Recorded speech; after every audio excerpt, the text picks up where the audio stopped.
Hi, welcome to my podcast, Learn Multi-Language with Eureka.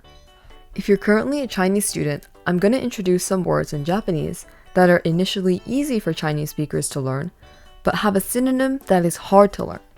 Unfortunately, these difficult words are more popular, so it's very important to learn both of them and use them in different situations. This way, you can boost your Japanese to the next level. So let's dive right in.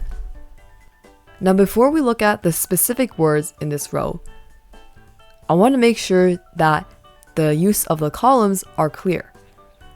In this table, we have 4 columns. The first column is the Japanese word that is difficult to learn. The second column is the Japanese word that is easier to learn.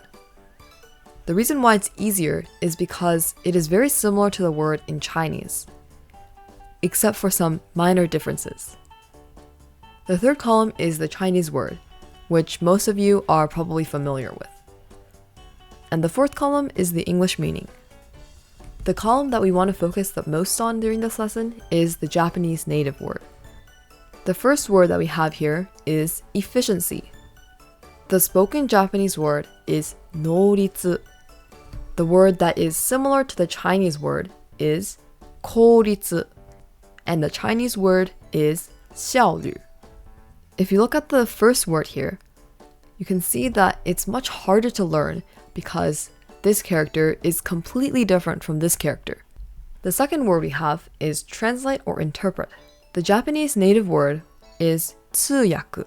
The word that is in Japanese but easier to remember is 翻訳, and the Chinese word is 翻译. Again, there's a major difference between the Japanese word and the Chinese word here. Both of the characters are different now. So once again, me personally, if I wanted to use this in a sentence, I would say, この言葉をどうやって通訳するの? The third word we have is おしまい. The word that is easier to learn for Chinese speakers is 完成. The English meaning of this word is complete.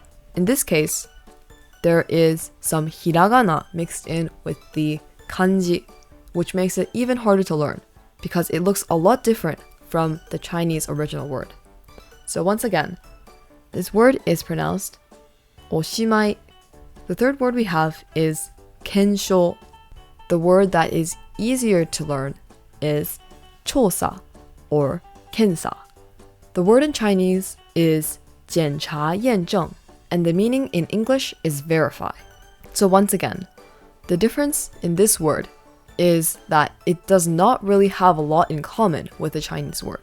How to pronounce this is kensho. And last but not least, we have naritogeru. The word that is easier to learn is 達成. And the meaning in Chinese is 达成. In English, this is achieve. The word that is harder to learn is much longer than the Chinese word, so it's important to know. Again, how to pronounce it is naritogeru. Thanks for sticking with me in today's video. After watching, I hope you are able to know the difference and apply it in your everyday conversation between these words and these words in Japanese.